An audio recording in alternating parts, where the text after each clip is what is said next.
Well, my name's Charlie Ware, and at one point in time, I accidentally became a pastor in a place called Moreno Valley, California. And that's sort of a long and involved story. I won't go into that.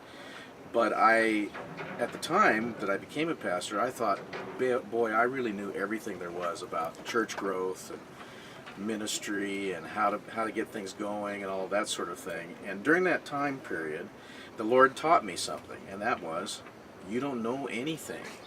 And I learned that lesson very, very well. So I experienced a time period of what I would call reverse church growth. I was able to take a church of a certain size and get it down from 75, I got it up a little, and then we got it down to like 19.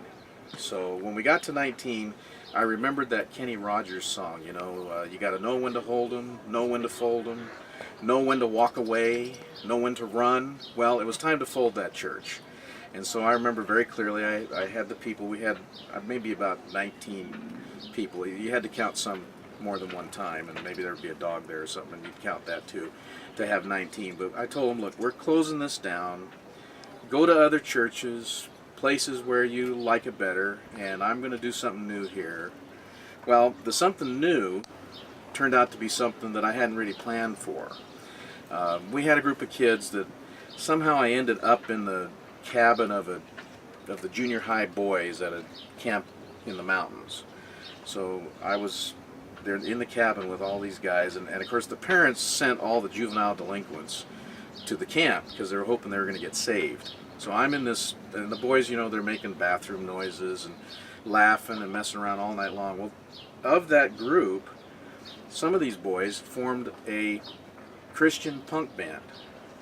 Now, a Christian punk band is a little bit like, it's an oxymoron, you know, kind of like military intelligence, that kind of thing.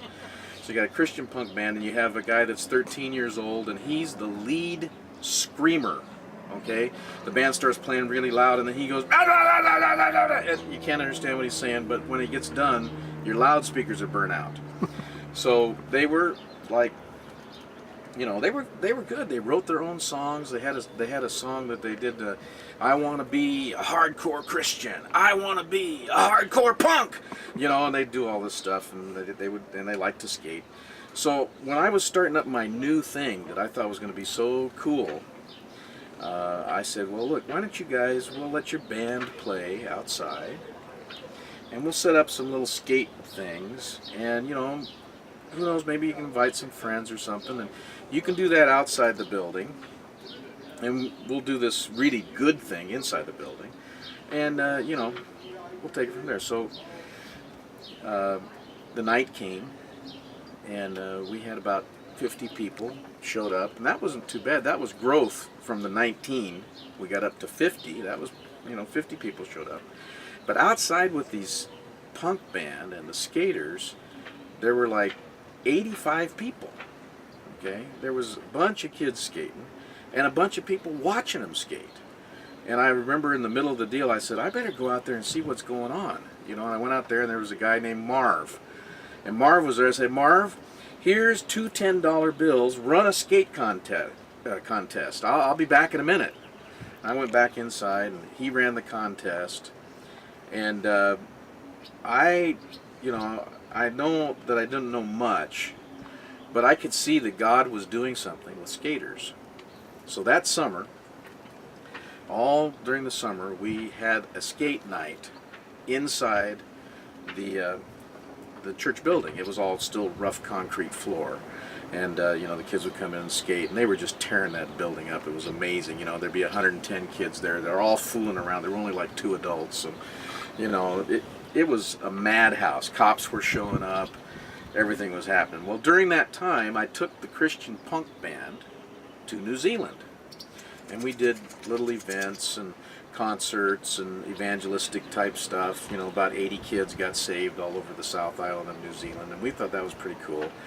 And on the trip back, just before I got on the plane, I saw a like a CD. It was a no, it actually was a cassette. It said "Skate to Hell" on it. I thought, "Skate to Hell." I got to buy that. You know, it's something there's something there. So I got in on the plane from New Zealand. That's about an 11-hour flight. If you can imagine, I'm kind of a big fat guy anyway, and I was sitting with another couple of big fat guys, and so the whole time on the trip we're just like squeezed in there like sausages. And I get off the plane, I drive to the place where they're doing the skate night. There's about 110 kids there. There's kids everywhere. And I told the Marv, who was still leading the thing with his wife Karen, I said, "Marv, I think I need to say something to these kids." So I got up and I said, "I want to show you this little cassette I bought. It says, 'Skate to Hell.'" Well, I want to tell you something. There's no place to skate in hell. But in heaven, they've got streets of gold. And boy, you can grind the gold good in heaven. So if you want to skate to heaven, you just have to make a commitment to follow Jesus and accept God's salvation for you. If you want to do that, you raise your hand right now and I'm going to pray for you. Now, before I tell you what happened, 110 kids, a little short message, you know, not much should have happened really. I had been hoping and praying, and God had been talking to me and breaking my heart for the next generation for several years. And I had pastored this church, and I really wanted to see a youth revival break out. I wanted to see kids get saved, and nobody wanted that. In fact, as I told you, the church got small. So here I am, fresh back from New Zealand, truly jet lagged. I make my little altar call. There's 110 people there, and 75 of the kids raised their hands, stood up, whatever, acknowledged it, prayed the prayer, and accepted Christ. That's the best altar call I'd ever done in my life up to that point.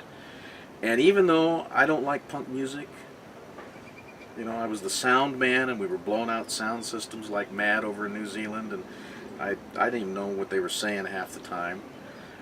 And even though I don't really like skaters very much, Jesus loves skaters. And he loves the outcast. And he gave us the skaters to minister to. And so that was just a little seed, a little beginning, a little vision of what God was going to do at a place we ended up calling the ranch at a certain point in time. Okay, so there we are. We're doing stuff in the church building. The church basically is disintegrated at that point, but we got this pretty exciting skate thing happening. And while I was in New Zealand, the landlord had written a letter and said, "We're kicking you out because you're not allowed to have youth and skating and all of that stuff in your building." And we'd had the police harassing us and all this sort of thing. So Marv, remember Marv? He's the guy that got the two $10 bills, and his wife Karen, they had property in Moreno Valley, 10 acres. And we had about, I don't know, $800 left in the church bank account. And I said to Marv and Karen, I said, "Hey, how about if we pour some concrete out at your ranch, and, you know, we'll make some things for the skaters, and we'll minister to these skaters. You know, maybe that's what God's doing." And they said, "Okay, let's do it." So we picked out a spot. $800 was enough to pour 2,400 square feet of concrete. And since it's just concrete and we're not putting up a building or anything, we didn't have to get building permits or anything like that. And, you know, we didn't have to worry about putting rebar in it or whatever. We just had to get, you know, about 4 inches thick, get the concrete trucks in and pour it. So we got a bunch of guys, and the very first night, as we were grading for the very first pour of the concrete, the Lord sent about 5 young guys.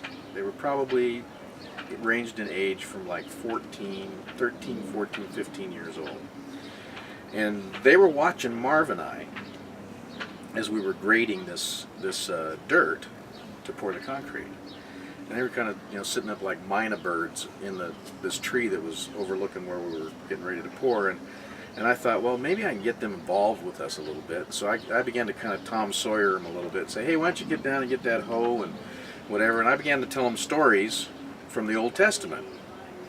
You know, I told them about Moses, and you know, and I told them about Daniel, and and I was just kind of making it up in a little contemporary way, telling these stories, telling about Daniel ended up with the lions there and all this kind of thing, and they were kind of eating it up a little bit. So we finished doing our grading, and then we sat down, and these boys were like lined up on a bench. There were like 3 here and 2 there, and I started asking them questions. I started asking them about their families. One boy says, well, my dad killed himself. He was an alcoholic. But my mom's trying. And I said, well, you know, do you go to church? Well, I've been to church a few times. Then there was another kid there. I had asked him about church. He says, well, when I'm with my mom, we don't go to church, but I go visit my dad every other weekend, and he takes me to the church. And I really love that church because they sing a lot. And then the preacher talks, and at the end he gets all excited, and he gets all wound up, and he says, come on down and pray, and you're going to get saved. And he says, I like that part so much. He says, I've been down front about 5 times. He says, it's my favorite part of the thing. And I was talking to these boys, and I realized the Lord spoke to me as I was doing that. And he said, look, these kids, they're coming from broken families.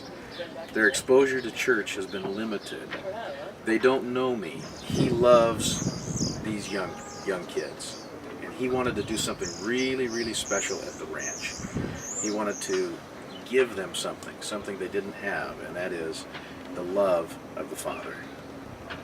So sure enough, we poured the concrete, and it was a little bit like that movie, you know, The Field of Dreams, where the guy hears this voice, and it's, if you build it, they will come.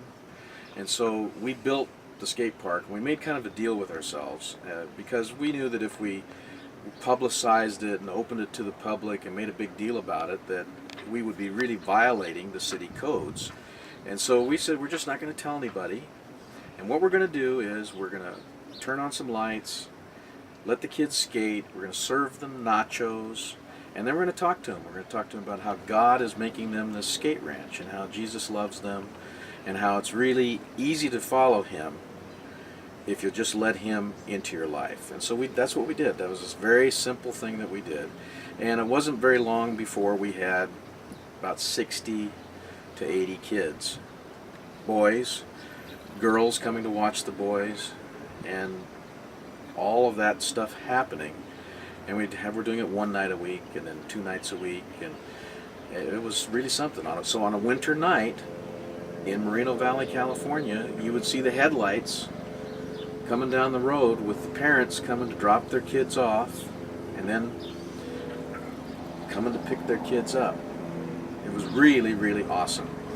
Now, I mentioned that we had this really great altar call, so it was sort of my job after that one altar call where we had 75 kids come and raise their hands and all of this sort of thing. It was my job to give the altar call for like the first 9 months of what we were doing at the ranch.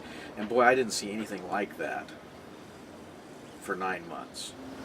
We didn't see a whole lot of people coming, wanting to, fall down on their knees and repent and all of this sort of thing. But we were having a great time serving the kids, and we knew that the Lord was doing something. And it wasn't long, though, before we began to have a little interesting things. Like there was the night that the 16-year-old kid stole his mom's car to come to the ranch to skate. And the police came to pick up the car and to pick up the boy and all of this sort of thing. And so we had our first encounter with the law. And then we had the code compliance people wrote us up a ticket. They said for running a church without permission and for disturbing the peace. So we had to go to court. And I kind of convinced them that they needed to drop the church count, because there isn't anybody around that would say that what we were doing was a church.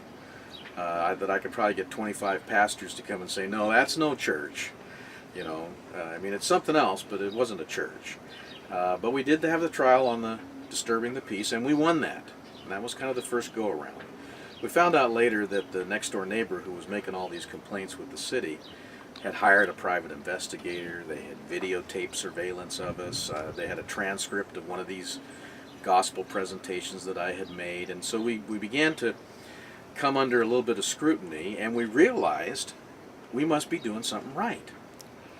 Because if you're not getting much opposition, you're probably not doing what God really wants you to do. You're not doing it hard enough or deep enough. And must have been doing it hard enough and deep enough because we were getting plenty of opposition.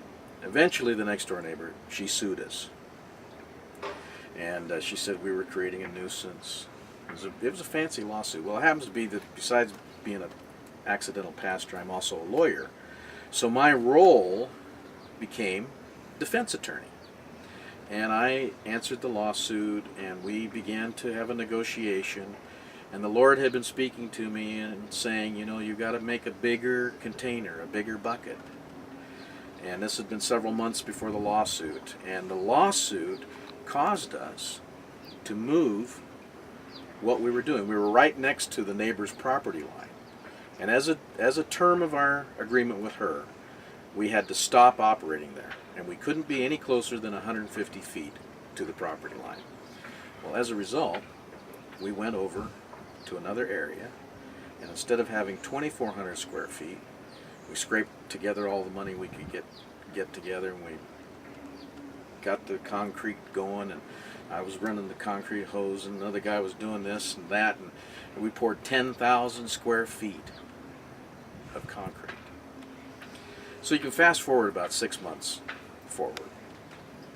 And a couple of young guys, one was named Mark and the other was named Matt, and they were sort of Baptist-y guys, and so they gave great altar calls. And we got the punk band to come and play and several other bands to play. And we didn't really do a lot of advertising, and on this one night, 500 kids were there. And I kind of knew what to expect because the next door neighbor called the police out every week. Almost every night. It got to the point where we were almost on first name basis with the police officers patrolling in Moreno Valley that would respond to calls around 7 o'clock at night. And she was getting some hassle over all these sort of false complaints. So there we are. I'm standing at the gate because I knew the police were coming.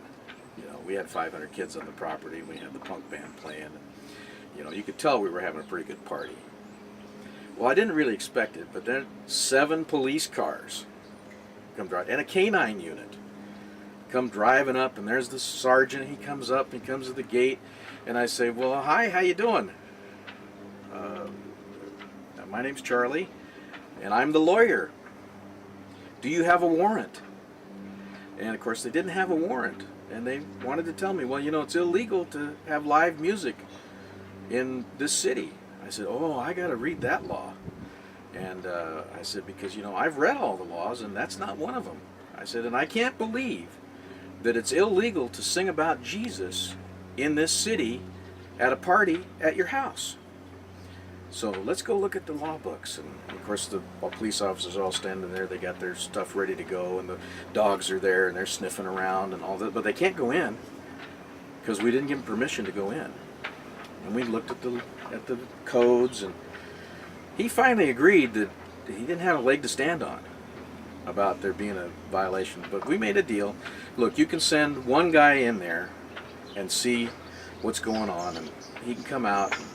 If you agree that there's no criminal activity, then you guys can all leave.